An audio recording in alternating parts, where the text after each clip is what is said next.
Hey everyone, welcome to the RotoGrinders Morning Grind podcast. I'm your host, Stevietpfl. It's Thursday. It's July 11th. It is 2024. We have a 7-game MLB slate that kicks off at 6:05 on the East Coast today. Joined today by TJ. What's up, Pat? What's happening, TJ? Not too much. A little tired. Had a long day of content between RotoGrinders and Agents of Phantom. This is my 4th show of the day, so a little sleepy, little run down, but doing well. I thought today's baseball slate was going to go a lot better for me. It started out so well, and then it just kind of fizzled. I'm going to break even in MME, and my single entry isn't going to cash. So frustrating end after what looked to be a really great start. Yeah, I have a couple of good Rocky stacks going. We'll see how they kind of end up. They have a lot of like late pitching with Logan Webb. And one of my stacks was like a Texas Rockies stack. So see how it kind of shapes up. I use the Rockies a lot as like a secondary stack on lineup HQ today, and paying off. Like of all people to hit 2 home runs on a slate, baby. Hilliard. And I had 3 of my 20 builds have him, so it's always fun. What's up, chat? Yeah, Yeezy with the Freeland call. Absolutely crushed that call on the podcast yesterday. I don't know what he ended up with, but I know he was cruising. I think he had like 25 the last time I saw it. So, yeah. I said to play Freeland and Sears today on crunch time, so that went pretty well. There you go. Red Sox killed our morning grind parlay. We're 2 for 3 on the week. We're up like 8 units or something. So we got to lose one every once in a while. We'll have another one. I'll have another one at the end of the podcast today. But let's jump in, have some fun. We get started with the Dodgers at Phillies, 9.5 total. Phillies a 162 favorite. We got Landon Knack going up against Aaron Nola. Any interest here in Landon Knack? Landon Knack. Hey, it's a pretty fun name he's got going there. He's pitched pretty well, like decent enough so far, but kind of going up with the pitch counts each game recently. Got up to 85. It's Philly though, so no. I don't know why I drew it up for so long. I don't have any interest. Yeah, I mean, fly ball pitcher. He has struck out left-handed hitters at a much higher rate than right-handed hitters, but I think overall, this is a spot I'm going to stay away from. The Philly lineup, even if Harper isn't back, is still a tough lineup. So Landon Knack, I don't think he scored over 20 fantasy points in an outing yet this season. So I think this is a really tough one for him going up against Philly. Any interest in Nola against the Dodgers? Some, yes, just because I play 150 lineups, but he's probably my least favorite of the 88K and above pitchers. I mean, I like his price tag. The price tag, I think, is great on DraftKings. I didn't expect to open up the slate and see Aaron Nola 8,600. So getting a matchup price is what it seems like here. You know, obviously you're worried about Ohtani and Freeman and Teoscar at the top of this lineup. But overall, I mean, the bottom half of the Dodgers lineup, because of some injuries, is not as good as it once was. I think there's a song. Isn't that a Toby Keith song? But yeah, I mean, overall, I actually have interest in Nola today at this price point. I mean, pitching is kind of iffy on this slate at best.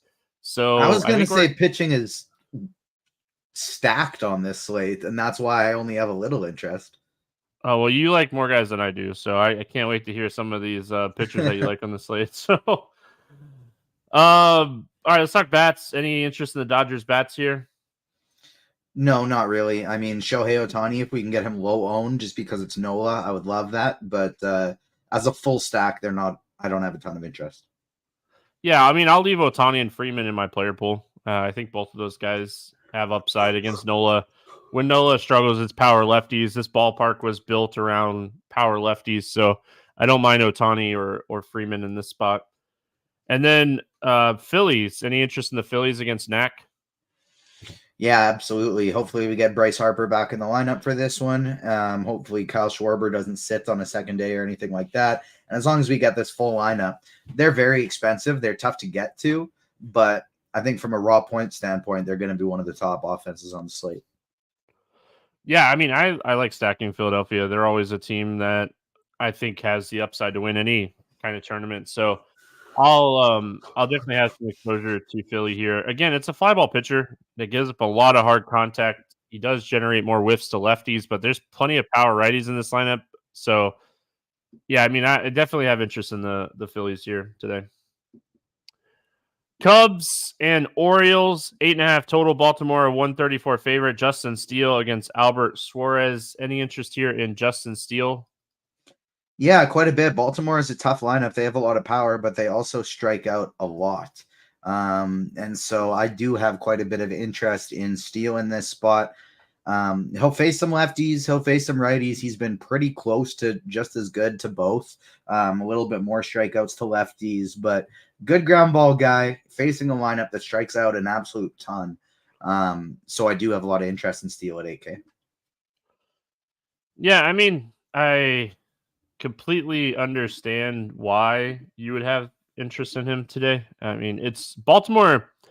I hate playing Baltimore, and we just watched Shota on Wednesday pitch really well against Baltimore, and it's kind of what you're talking about. They don't really like walk a lot, but they strike out and they have a ton of power. So like you could beat them. But I mean, overall, I think that this is a spot you're definitely taking some shots here on Steele.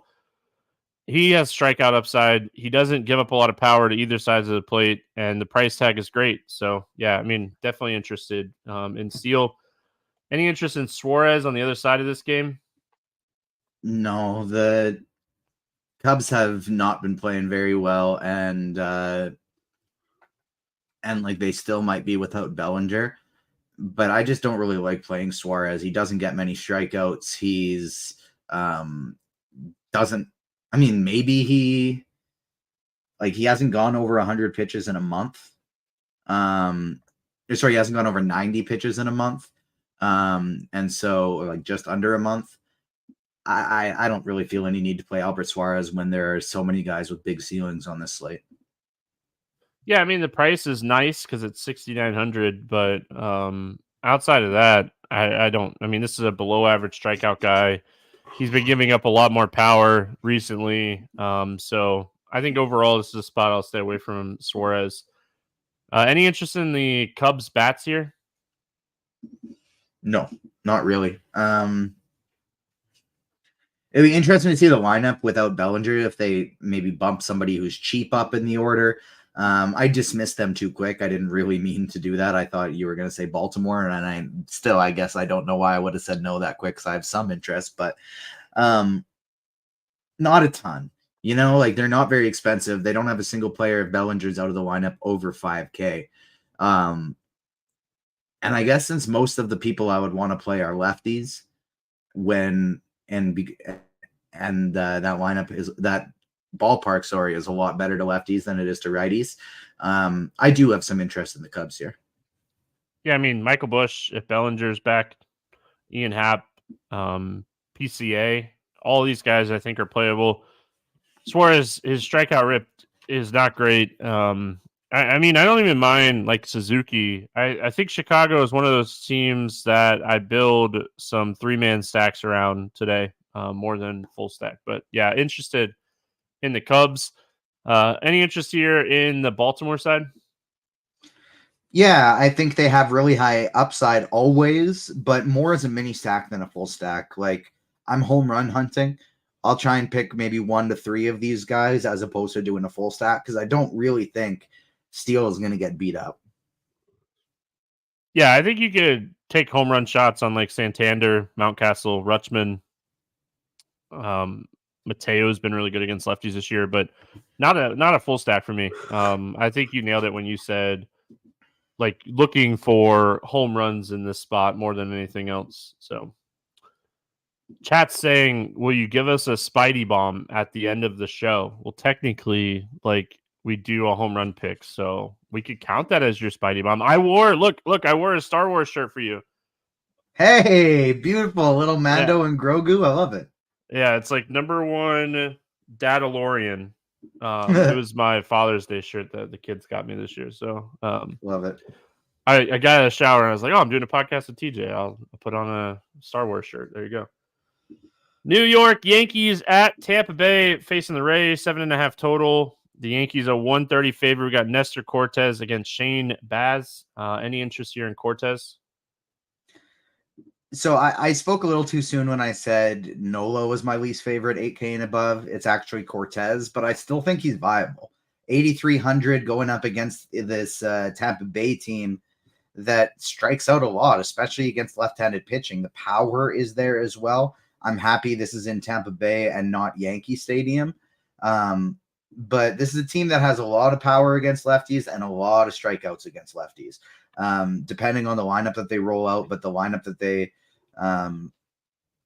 just had out there the other night, it was like a 29% strikeout rate or something like that. So this is a team that strikes out a ton against lefties. The upside is there. The downside is though too. So I think he's like large field GPPs only, but worth a play nonetheless.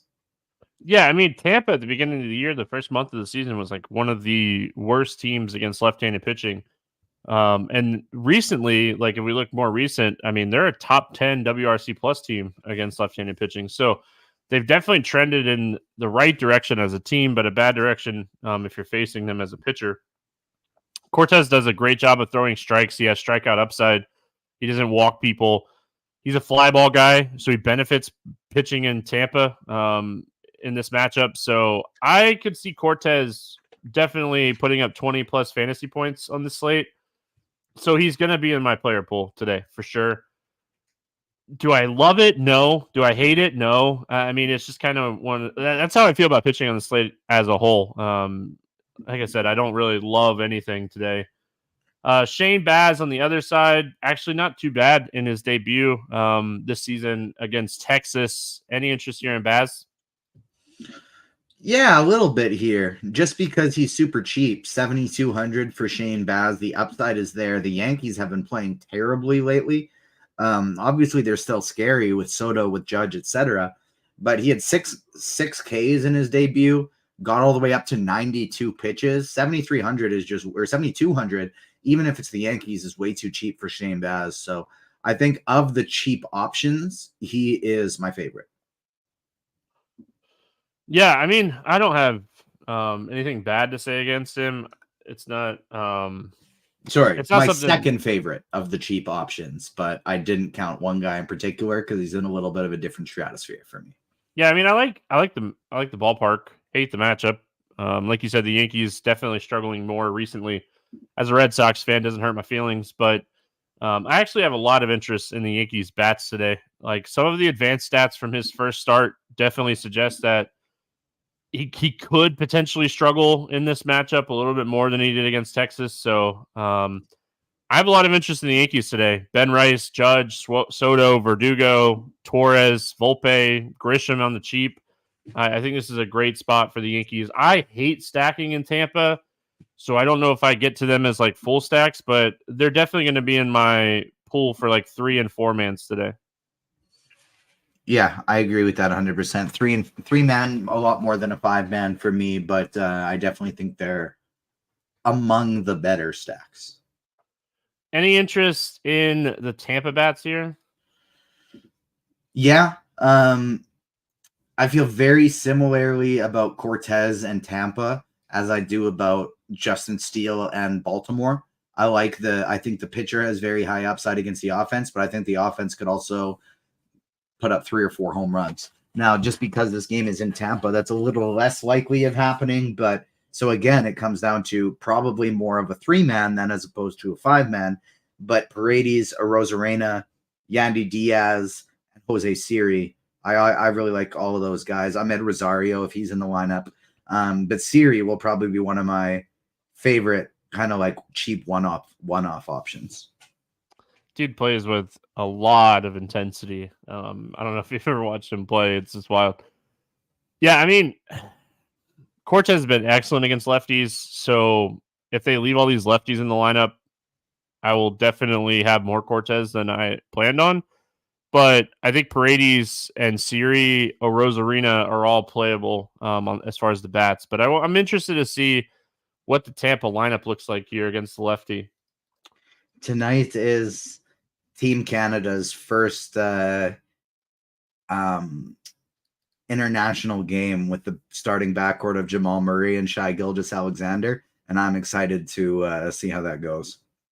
Sorry, I know that's way off the topic, but I just am very excited about that backcourt. Who had TJ getting in at least one Canada reference over a half? He got it in there. So cash those tickets. SGA and Jamal? Are you kidding me? That's okay.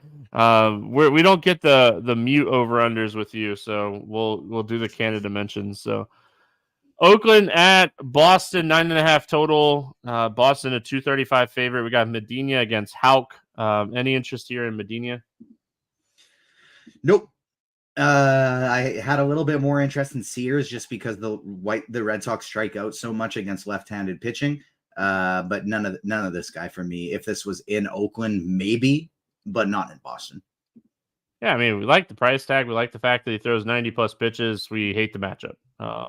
No chance whatsoever. Tanner Houck, I think he's the top option today, which sounds crazy, but he's been pitching pretty good outside of his last couple starts, and he gets a fantastic matchup here going up against Oakland. We just watched Bayo and Pivetta strike out 10-plus against this team. Do we think it continues to roll here? Yeah, I mean, I think I'll have a little bit of interest in in Oakland here on the other side as bats as well, but I'm going to have interest in Houck as a pitcher as well. He's been struggling lately, but that could turn on a dime at any moment. I don't really care. He's probably going to strike out 10 guys and give up 2 or 3 home runs in the process. Yeah, I mean, you're always worried about home runs just in general from Oakland. Like, I don't think people realize that they hit so many home runs when they're away from Oakland. But yeah, I mean, overall, I have a ton of interest in him.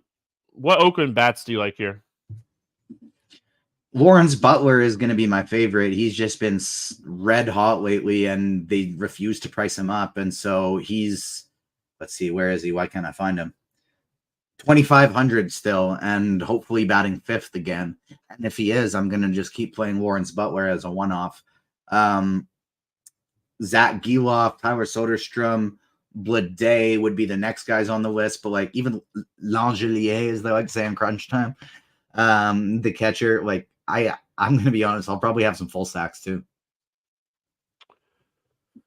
Bangaliers, baby. Gosh, I love that guy. I mean, I'll chase some home runs with Oakland just in general. I think I could see myself using them as like a mini stack today. I mean, I played some of them against Pivetta. I had a ton of Pivetta, and I still played Oakland against him because they have a home run upside. So Boston side of this game, one of my favorite stacks on the slate. I'm going right back to the well on Boston.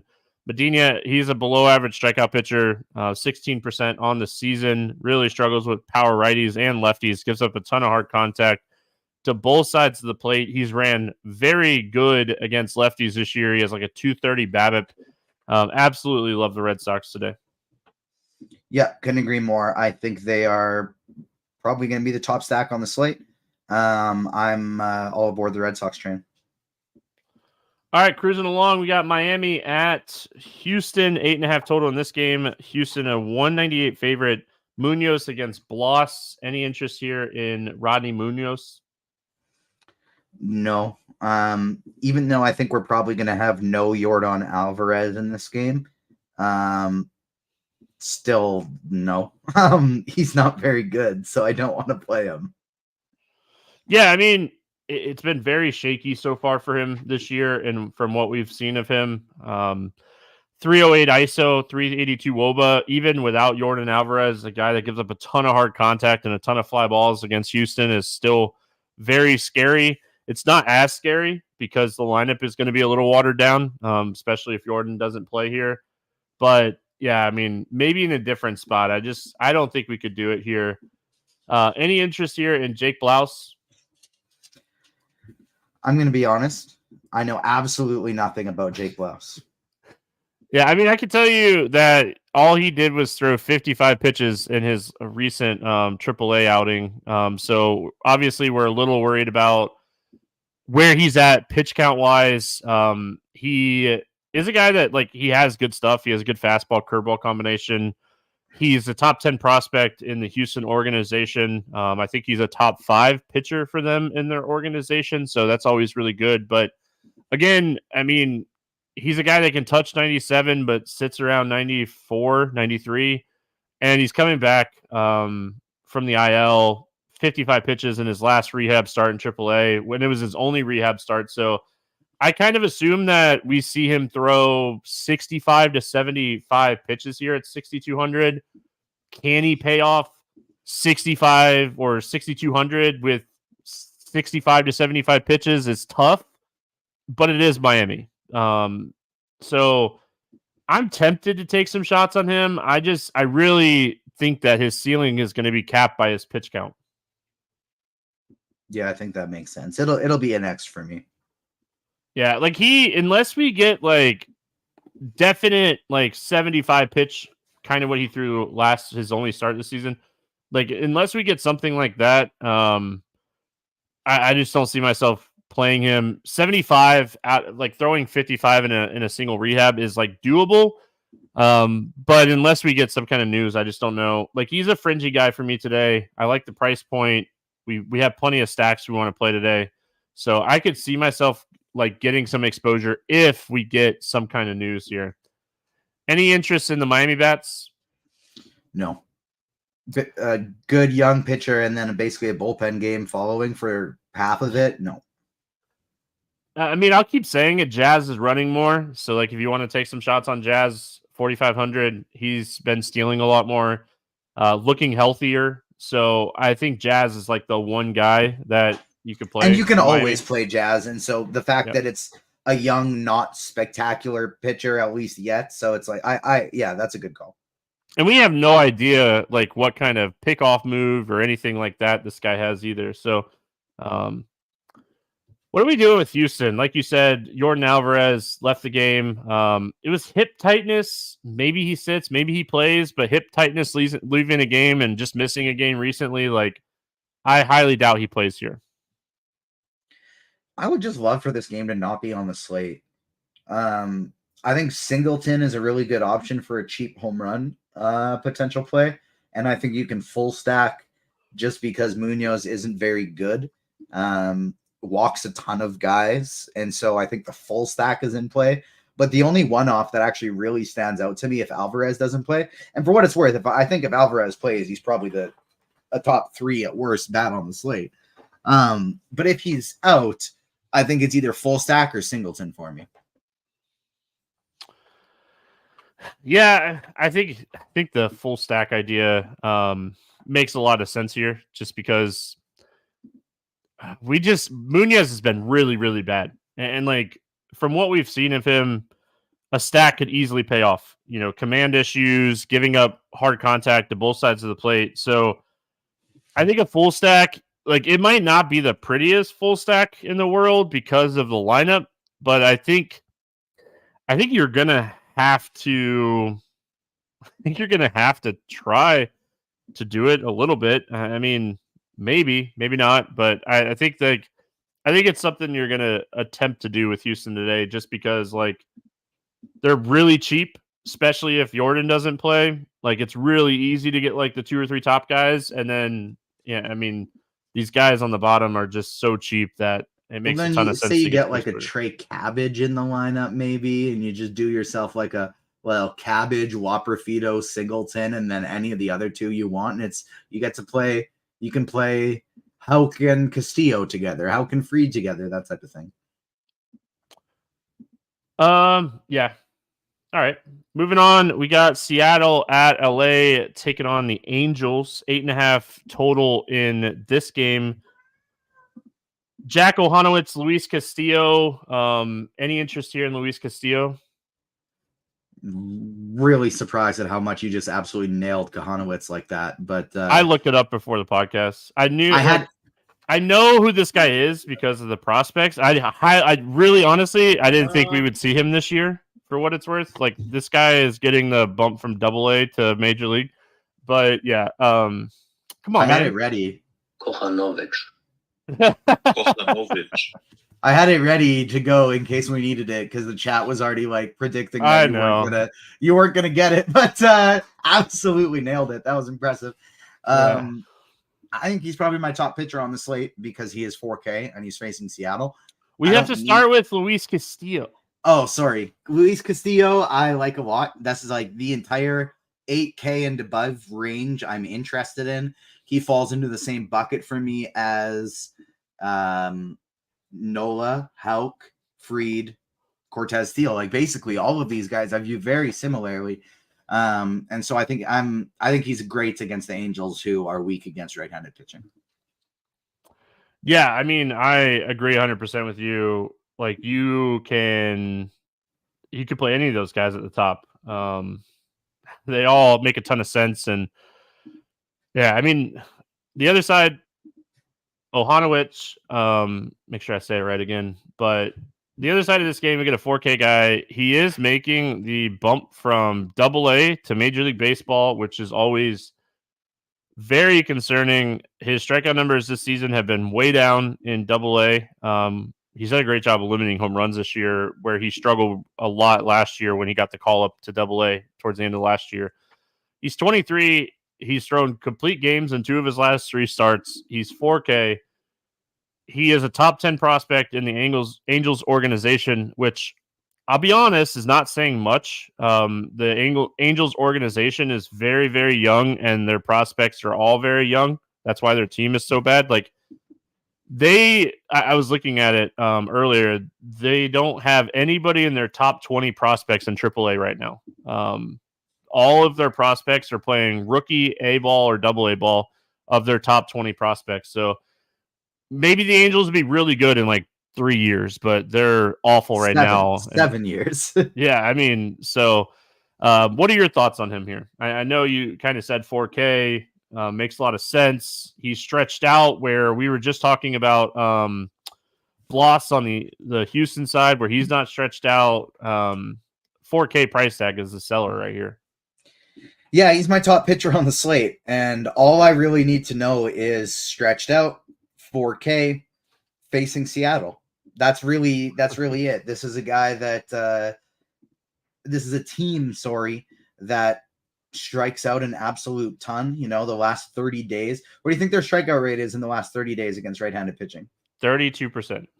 32.8%. Up from 29% on the season. So it's the highest strikeout team in all of baseball. He's 4K. He's stretched out. He will be my highest owned play. Yeah, so I'm going to be playing him quite a bit as well, but I'll definitely have some Seattle stacks. Unproven rookie making the jump from Double-A to the majors, struggled with home runs last year in Double-A.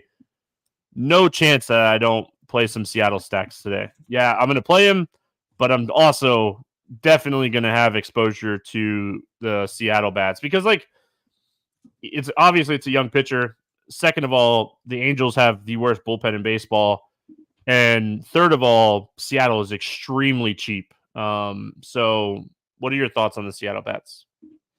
Yeah, absolutely. I when there's a 4K pitcher like this, I often do something crazy, like just play 80% of him.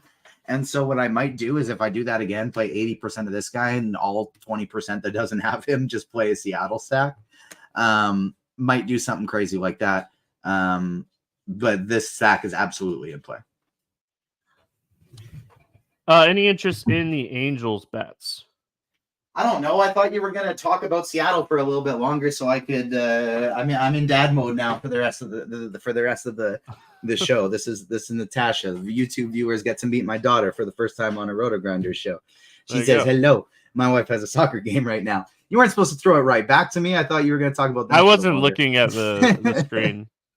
No, I honestly have like next to no interest in the Angels. They're surprisingly expensive, like not across the board, but with Pilar, Ward, Ohapi being at 4,300, I don't think I'm going to get there.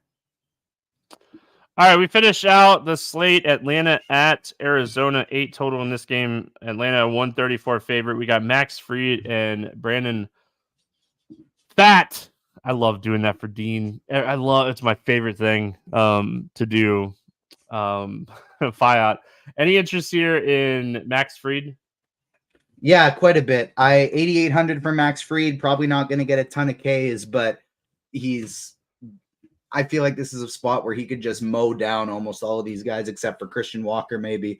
And if he can get through him, he could be on his way to 7, 8, 9 innings in this one. Arizona is just not what they have been in the past. So I like Fried quite a bit. At this point, I'm going to be honest, I'm having a really tough time ranking the 6 guys above 8K, but I like all of them. See, I think I'm going to fade Max Fried today. Arizona is better against left-handed pitching. Fried's strikeout rate is around 21% on the season. Like, he's not going to go out there and get blown up in this game. I just don't think he has the strikeout upside of some other pitchers in this range today. So I completely understand why you would be playing some Max Fried today. I think I'm just going to pass. Any interest in Fiat on the other side? No, 4 days ago, he was pulled at 62 pitches with an injury. So I think I'm just going to wait and see here. Yeah, I mean, I was shocked to see him on it. He got hit in the ankle by a line drive. So maybe he got hit in a really good spot and the swelling stayed down and he's able to pitch. So it's not like it was an arm injury or anything. I mean, he got hit by a line drive. So the fact that they say he's good to go, I mean, he should be good to go. He shouldn't have any issues. He's probably thrown a bullpen and flat ground and long toss since then. So I'm not too concerned about that. I just think there's better options on this slate. Atlanta is not like this scary offense right now because they're dealing with injuries and the lineup is just not. It's not the best lineup that we've seen from Atlanta, but I mean, this is another guy that's like an average strikeout pitcher. He doesn't really like have the ability to throw the ball by anybody. So, I mean, I'm just going to find better options today. Yeah, I couldn't agree more. Any interest in the Atlanta Bats? Yeah, I do. Atlanta's been playing a lot better recently. It took them a while to kick things in gear with Max as soon as Ronald Acuna Jr. went down. But I do have interest in these guys. They're still too cheap. With Austin Riley 5,100, Matt Olson 5K. I don't really want to spend up for Albies. I could take or leave Ozuna. Ozuna I'm more apt to spend up for than Albies. But Kelenic, Rosario, Murphy or Darno, whichever one's in. Throw in some Duvall. Riley and Olson are the guys I want to center my stack around, but I don't mind them. I think they're all right. Yes. I don't mind stacking Atlanta. Their upside is just so great that I don't hate it. I was like quickly looking through my teams. I know I stacked Milwaukee a few times. I was looking to see if any of my Milwaukee stacks were good. That's great. Arizona Bats against Fried. Any interest here in the Arizona Bats? No, I never stack against Fried, and they're fairly expensive. I would maybe consider like a Grichuk, Walker, Marte mini stack, but that would be about it. Yeah, Marte's been excellent against lefties this year. Christian Walker's excellent against lefties. Gurriel. I could see a 3-man for Arizona if they're going to be low owned because they're facing Max Fried, but that's where I don't think I would go crazy here. So, all right, let's play the morning grind game, and then we'll get out of here. Under 8K to get 6 or more strikeouts. Who do you got? What's his name again, Stevie's? Pronounce it for me. Who? What's his face? Konowitz. I'm doing it, man. Konowitz. That is my pitcher under 8K who's getting 6 or more strikeouts today. All right. I'll go Bloss. I worry about the pitch count, but I think that if he gets the pitches, he can get there. I think Baz will get there too. Over 8K or over 8K to score under 15. Who's your bust today? Genuinely, no one. I do not think a single pitcher over 8K will bust. Is that an option? I think it's going to be 0. Yeah, why not? I'll go Max Fried. I already said it. Max Fried and Nestor Cortez were the 2 names that I wrote down that I'm worried about. Those would be the only 2 I'd consider, but I don't think they will. Over 4K to hit a home run. Who do you got? What offenses was I liking today? Gonna go a little bit off the board here. And I'm gonna say, no, wow, that whole team is so cheap. That makes it a lot tougher. All the guys I like to hit homers are really cheap today. I guess we'll keep it easy and say Rafael Devers. Devers is always a great option. I'm going to go Juan Soto, getting a home run down here in Tampa. Under 4K to get 2 hits. Who's a cheap bet that you like today? I'm going to go Lawrence Butler. Yeah, I mean, I don't hate that. I really hate the fact that Cincinnati is not on the slate. I can't take the free play. Give me, I didn't even mean to do this, but give me Ben Rice. Going Yankees here in the morning grind game. Stack to score 6 or more runs. Who do you got? Let's go Boston. Yeah, I like Boston a lot. Give me Philadelphia to score 6 or more runs today. Any player props or pick 'em plays that you like today? No, I've had such a crazy day. I haven't had a chance to look at tomorrow yet for that. Yeah, I mean, honestly, there's not a ton of stuff up yet. I'll definitely be interested to see what some of these lines look like as far as some of these young pitchers getting the starts tomorrow, and like if there's any value in that. I wrote up a few bets on scores and odds today, so if there's anything like jumping off the page to me tomorrow, I mean, Justin Steele over 5.5 strikeouts seems like something that I would bet. Like I know it's a tough matchup against Baltimore, but they strike out enough. So I think over 5.5 strikeouts for Steele is something I'd bet. It's not available for me yet, but that's something that I'd bet here. And I'm guessing you didn't have a chance to look at any other bets, right? No. But the one that I did consider right off the hop, just when we were looking, is I like Chicago to beat. I like the Cubs to beat Baltimore. Yeah, I mean, I don't hate that. I was looking to try to do like a 3-pick parlay, and I don't like enough today to do a 3-pick parlay. So I'll have another 3-pick parlay on Friday. So make sure you subscribe and hit the notification button. That way you'll know when we're live on Friday. I'll have another one. And for the early slate, there's a 1:00 slate. I think it's like 4 games. Dean and Blender, 11:30 on Grinders Live. Me, Roth, and Squirrel on Crunch Time at 12:30 tomorrow. Goodbye to baby TJ. That's going to wrap it up here for the morning grind on this wonderful Thursday. Have a good one, everyone. We'll see you again tomorrow.